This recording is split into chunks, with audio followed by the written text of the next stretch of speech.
Hello students, class 8 में हम chapter number 14 factorisation पढ़ रहे थे, जिसकी एक्सरसाइज 14.2 में क्वेश्चन नंबर 1 एंड 2 हम पिछले वीडियो में पढ़ चुके हैं। आज हम क्वेश्चन नंबर 3 पढ़ने जा रहे हैं। ध्यान से बच्चों को देखिएगा।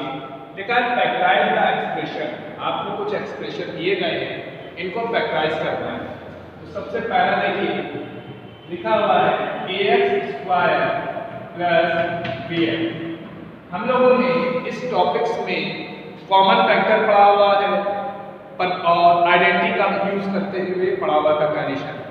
तो सबसे पहले देखा इसमें कोई भी आइडेंटिटी यूज नहीं हो रही, क्योंकि हमने पहले दो क्वेश्चंस में आइडेंटिटी यूज की थी, पर इस वाले क्वेश्चन में हमने चेक किया तो हमें कोई भी आइडेंटिटी नहीं दिख रही है। जब आइडेंटिटी नहीं दिख रही है इसका मतलब है इसमें कोई चीज कॉमन मिलना चाहिए। तो देखिए यहाँ पर ax² है और यहाँ bx है, दोनों में x वेरिएबल सेम है, तो आपने x कॉमन ले लिया, तो यहाँ पर आपका बचा a और यहाँ बचा x + b। तो अगर आप चेक करना चाहें तो x को मल्टीप्लाई ax से करेंगे तो सेम वेरिएबल होने पर मल्टीप्लाई पावर ऐड होती है, तो यहाँ आपको ax² मिल जाएगा और b से x का मल्टीप्लाई करेंगे तो bx मिल जाएगा। अब देखिए सेकंड पार्ट में बेटा देखिए लिखा है 7p² + 21q²। यहाँ पर भी हमने देखा सबसे पहले क्या कोई आइडेंटिटी बन रही है? आइडेंटिटी नहीं बन रही। क्यों नहीं बन रही? अगर यहाँ माइनस लगा होता तो शायद हमारे पास ये a² - b² की आइडेंटिटी को रिप्रेजेंट कर रहा होता, बट ऐसा यहाँ पर नहीं है।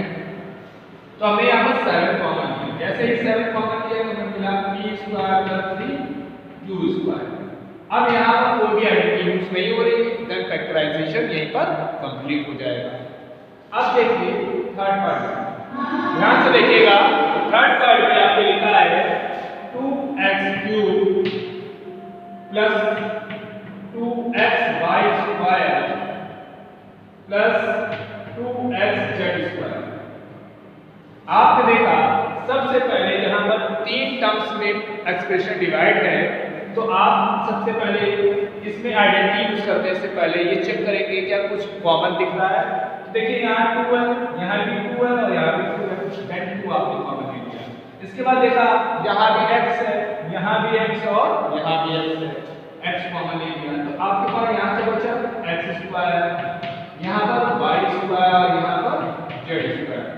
आपके पास अब यहाँ पर कोई आइडेंटिटी यूज नहीं हो पा रही है, देन फाइनल रिजल्ट आपका क्या आ गया 2x ब्रैकेट में x² + y² + z²। ध्यान से समझिएगा। अब फोर्थ पार्ट है।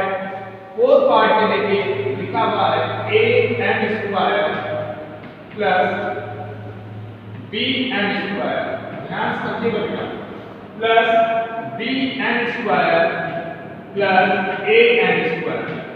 सबसे पहले हमने देखा क्या चारों टर्म्स में जितने 4 टर्म्स दिए इनमें कोई ऐसा वेरिएबल है जो कॉमन दिखे, कोई वेरिएबल कॉमन नहीं दिख रहा। तो अब हमने ग्रुपिंग मेथड लगाया। ग्रुपिंग मेथड में आपने बेटा क्या किया था, 2-2 के पेयर बनाए थे। तो देखिए ये 2 पेयर बनाए हमने और इन 2 के पेयर बनाए। इन 2 के पेयर में आपको m² कॉमन है, क्या बचा बेटा आपके पास a + b प्लस इन दोनों के पेयर में n² कॉमन है, क्या बचा बेटा आपके पास b + a। ठीक, अब देखिए a + b पढ़िए या b + a पढ़िए सेम बात है। तो यहाँ पर a + b है, यहाँ भी a + b है, कॉमन फैक्टर के रूप में आपने a + b कॉमन ले लिया, तो आपके पास बचा क्या n² + n²। अब फिर समझ लीजिए, सबसे पहले हमने चेक किया था कि कोई भी वेरिएबल कॉमन है, कोई भी वेरिएबल कॉमन नहीं मिल रहा था। तो अब हमने ग्रुपिंग मेथड लगाया 2-2 के पेयर से, 2-2 के पेयर में हमने कॉमन निकाला, यहाँ भी कॉमन निकाला। अब दोनों में देखिए a + b कॉमन है, ठीक, तो बचा क्या m² + n²। इसके बाद देखिए फिफ्थ पार्ट यहाँ के पास लिखा है ln + l + m + 1। अब देखिए सबसे पहले हमने क्या किया, सबसे पहले चेक करके क्या कुछ कॉमन दिख रहा है, तो हमको यहाँ पर कुछ भी कॉमन नहीं दिख रहा था। हमने इन दोनों में देखा ग्रुपिंग मेथड का यूज करके l कॉमन बचा क्या m + 1।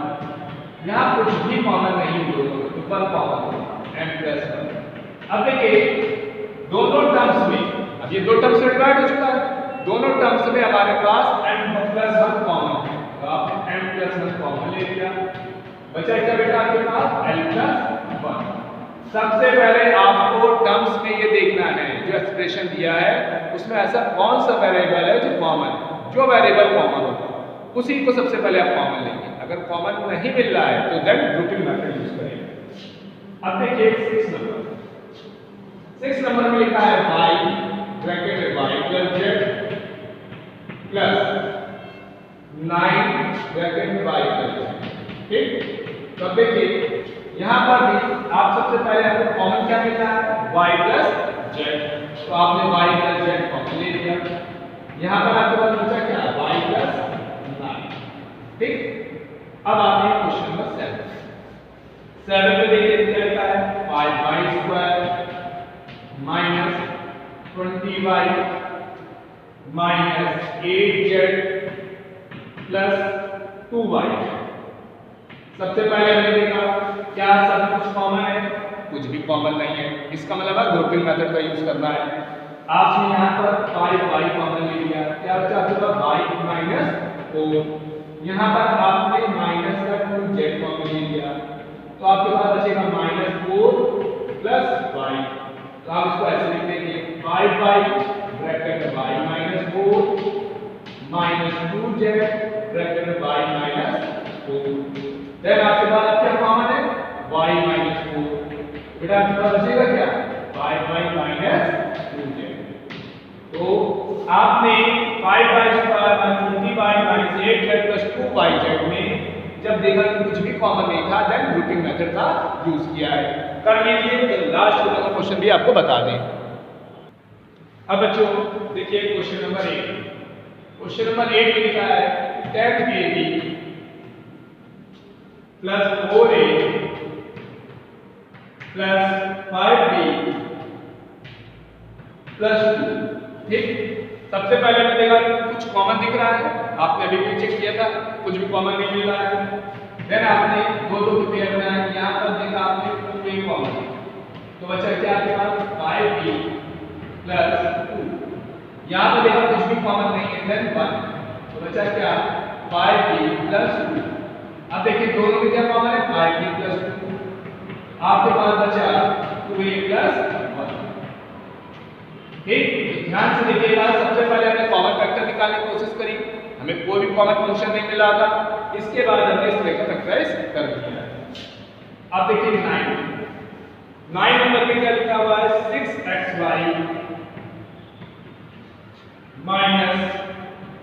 4y + 6 -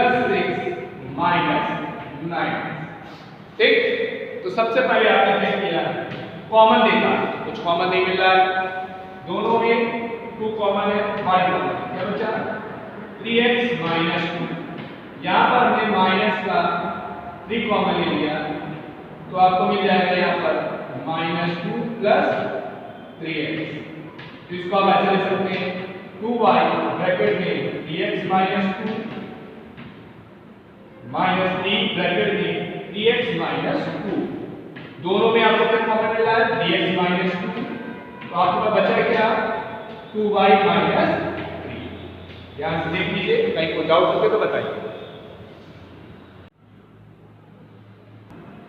अब बच्चों क्वेश्चन नंबर 4 देखिए, लिखा है फैक्टराइज।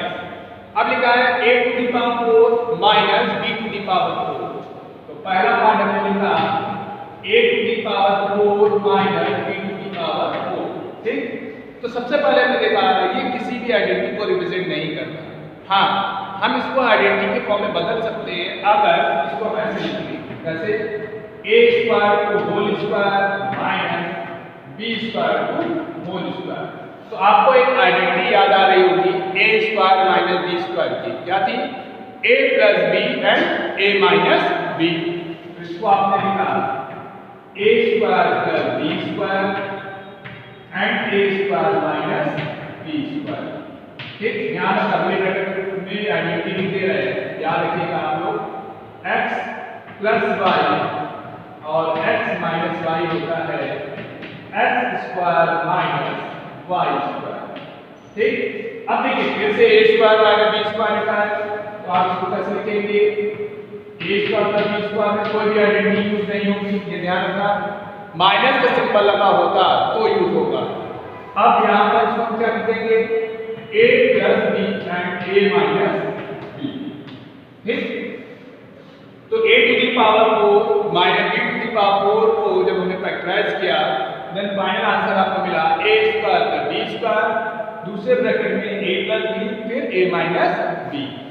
अब बेटा देखिए सेकंड पार्ट। सेकंड पार्ट में आपके पास लिखा है p to the power 4 minus 81। ठीक, इसको आपने क्या लिखा? p square whole square minus 9 whole square. p square whole square minus 9 square, तो आप इसको आइडेंटिटी लगाएंगे p square plus 9 and p square minus 9। कौन सी आइडेंटिटी यूज की हमने? ये वाली x plus y into x minus y को हम लिखते हैं x square minus y square. अब p स्क्वायर प्लस 9 का कोई भी आइडेंटिटी यूज नहीं हो रही है, यहाँ पर इसको आप लिखेंगे p whole square minus 3 whole square. ठीक, तो अब आप इसको ऐसे लिखेंगे p square plus 9 p plus 3 and p minus 3। ध्यान से आइडेंटिटी लिखिएगा। सबसे पहले p का 4 minus a to the power 4 लिखा हुआ था, हमने इसे लिखा p square whole square minus 9 square. Then ये बन गया a square minus b square होता है a plus b a minus b। अब यहाँ देखा प्लस का सिंबल लगा है, कोई आइडेंटिटी यूज नहीं हो पा रही है, पर यहाँ क्या लिखा था? p स्क्वायर माइनस 9 3 का स्क्वायर होता है, तो इसको हमने लिखा 3 स्क्वायर। फिर से आइडेंटिटी बना दी a square minus b square की, a plus b and a minus b। अब बेटा देखिए इसका थर्ड पार्ट में लिखा है x to the power 4 minus y plus z to the power 4। ठीक, आप इसको ऐसे लिखेंगे x square whole square minus y plus z whole square power 2। ठीक, तो अब ये बन गया a square minus b square. इसमें आइडेंटिटी यूज करिए, तो आप लिखेंगे a प्लस b। ठीक, और दूसरे वाले ब्रैकेट में क्या आएगा? a minus b। ठीक, अब फिर से देखिए यहाँ पे प्लस सिंबल लगा है तो फैक्टराइज नहीं होगा, आप इसको ऐसे लिखेंगे x square plus y plus z whole square. ठीक, बट यहाँ पर आप फिर से आइडेंटिटी लगा सकते हैं a square minus b square तो क्या होती है? a प्लस b एंड इसी के आगे लिखा है a माइनस b कभी ब्रैकेट 1। आप चाहें तो मल्टीप्लाई कर सकते हैं, तो फाइनल आंसर आपको मिल जाएगा ब्रैकेट में x स्क्वायर प्लस दूसरे ब्रैकेट में y plus z whole square bracket close, फिर x plus y plus z and x minus y minus z bracket close. ध्यान से देखिएगा, आपने माइनस का मल्टीप्लाई कर दिया है, then minus y minus z आ जाएगा। ध्यान से देख लीजिए, कहीं पर भी आपको लग रहा हो कोई डाउट या समझ में ना आ रहा हो तो बताइएगा। बेटा अब अगला क्वेश्चन देखिए, question number 4 same question number 3 की तरह है, बस यहाँ पर सिंबल देखिए क्या लग गया है? माइनस लग गया है, तो आपने लिखा x to the power 4 minus x minus z whole to the power 4। एक बार बुक से क्वेश्चन भी चेक कर लेते हैं। ठीक, क्वेश्चन सही है। तो अब देखिए इसको हमने ऐसे लिखा x square to whole square minus bracket के अंदर x minus z whole square to the power 2। ठीक, तो फिर आइडेंटिटी लगाई हमने a square minus b square होता है a प्लस b। ठीक, एंड दूसरे ब्रैकेट में a माइनस b। ठीक, तो पहले आपने इसको लिखा पावर 4 को लिखा x square to whole square, power 4 को लिखा x माइनस z स्क्वायर का होल स्क्वायर, तो बन गया a square minus b square, a plus b a minus b। यहाँ प्लस सिंबल लगा है, आइडेंटिटी को हम एक्सपेंड करने से कोई फायदा नहीं मिल रहा क्योंकि कुछ भी कैलकुलेट करने के बाद कैंसिल नहीं होगा। तो यहाँ पर आपके पास आएगा X square plus x minus Z whole square. दूसरे ब्रैकेट में देखिए A square minus B square होगा A plus B and A minus B. ठीक है, ब्रैकेट का ब्रैकेट क्लोज। तो आपको यहाँ मिल जाएगा x square plus x minus Z whole square plus दूसरे ब्रैकेट में देखिए x plus x minus z and x minus x plus z bracket close. X से एक्स कैंसिल हो गया, तो आपको मिल जाएगा यहाँ पर x square plus x minus Z whole square और यहाँ पर आएगा आपके पास 2x minus z into z. तो आप इसको ऐसे लिख सकते हैं z 2x minus z and bracket के अंदर x square plus x minus Z whole square bracket. तो ध्यान से देख लीजिए, फिर लास्ट क्वेश्चन इस पार्ट का बता दें आपको। अब देखिए बेटा क्वेश्चन नंबर 5। क्वेश्चन नंबर 5 में लिखा है a to the power 4 minus 2a square b square plus b to the power 4। तो सबसे पहले देखिए हम इसको क्या लिख सकते हैं a square to whole square minus 2 into a square into b square, क्योंकि दोनों वेरिएबल अलग अलग है, plus b square to whole square. जैसे लिखा तो हमने ध्यान से आइडेंटिटी को रिवाइज किया, क्या थी a square minus 2ab plus b square. किसकी आइडेंटिटी बनती है बेटा a minus b whole square. तो आप इसको ऐसे लिखेंगे a square minus b square to whole square. अब देखिए ये लिखा है a square minus b square, आपका लिखोगे इसको बेटा a plus b into a minus b bracket close whole square. अलग अलग लिखोगे by a plus b whole square into a minus b whole square. पहले आपने a टू द पावर 4 को a स्क्वायर का होल स्क्वायर और b to the power 4 का b square to whole square और 2a स्क्वायर b स्क्वायर को split कर दिया, मींस ब्रेक कर दिया, तो आया 2a square to b square. तो हमने पढ़ा इसको ये लिखा है a square minus 2a square b square plus b square whole square. ये फॉर्मूला किसका बन गया a square minus b square का होल स्क्वायर।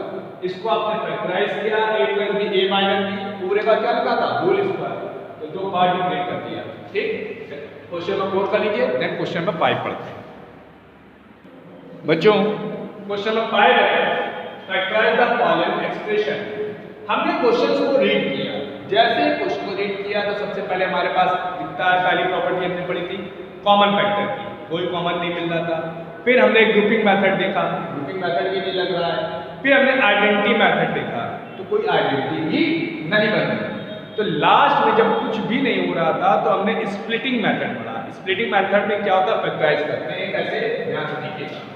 पहला पार्ट है आपके पास p square plus 6p plus 8।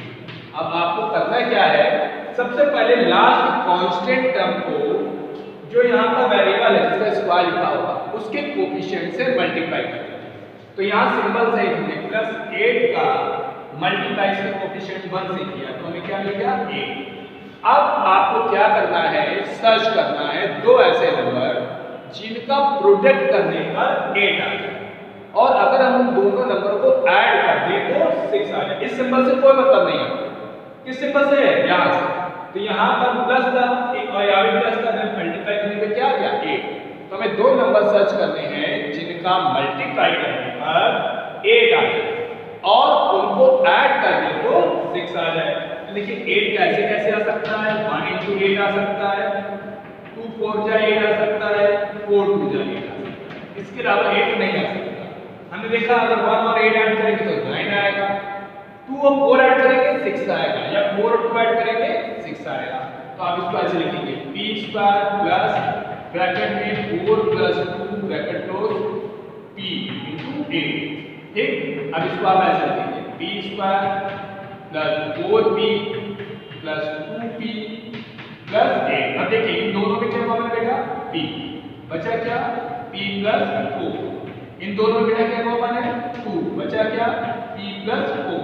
अब देखिए दोनों में क्या कॉमन है p प्लस 4। तो आपने p+4 कॉमन ले लिया, तो आपके पास बचा क्या, p+2। तो सबसे पहले आपको स्प्लिट मेथड में ये ध्यान रखना है कि अगर कांस्टेंट टर्म का हम ऐसे नंबर वेरिएबल के कोफिशिएंट के जिसका स्क्वायर कर मल्टीप्लाई कर देंगे और मल्टीप्लाई करने पर जो वैल्यू आएगी उसको हम फैक्टराइज करेंगे।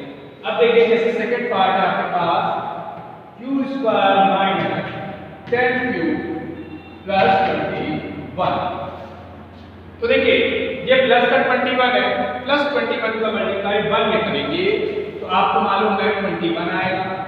इसका मतलब है आपको दो नंबर सर्च करने हैं जिनका मल्टीप्लाई करने पर 21 आ जाए और उन दोनों को जब हम ऐड कर दें तो 10 मिल जाए। माइनस से मतलब नहीं है, प्लस का 10 मिल जाए।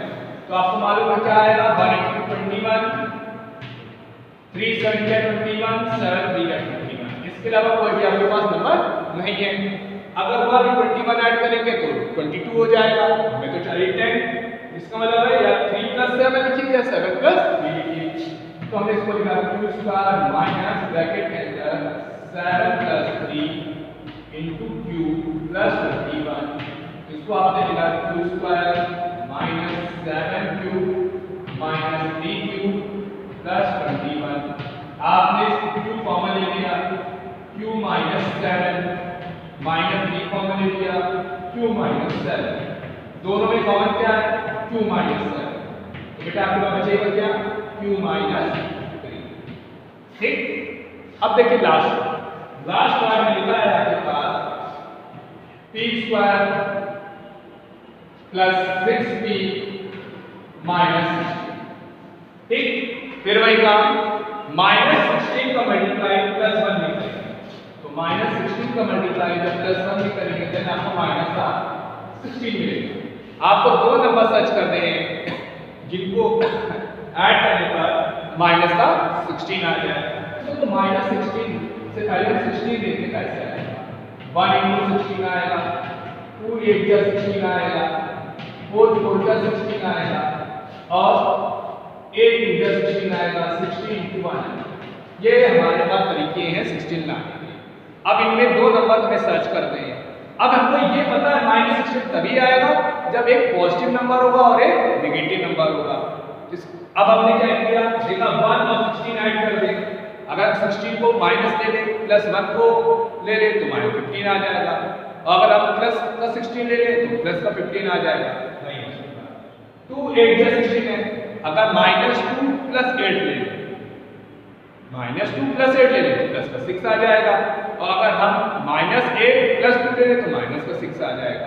हमें माइनस का 16 चाहिए, पर यहाँ से सिंबल कौन सा लगा है, प्लस, तो उसके अकॉर्डिंग को चेंज करना है। हमने इसको लिखा 8 - 2 p - 16। तो हमने देखा 8 में से 2 सेपरेट करेंगे तो प्लस का 6 आ जाएगा। ठीक, और अगर हम 8 में -2 को मल्टीप्लाई करेंगे माइनस का 16 आ जाएगा। तो आप इसको फैक्टराइज करिए, p² + 8p - 2p - 16। आपने p कॉमन ले लिया तो p + 8 बचा, -2 कॉमन ले लिया तो p + 8। दोनों में कॉमन क्या है आपके पास, p + 8 बचा क्या आपके पास, p - 2। आपके पास एक्सरसाइज 4.2 कंप्लीट हो गई है। ध्यान से देख लीजिए। नेक्स्ट वीडियो में अगले एक्सरसाइज के बारे में डिस्कस करेंगे।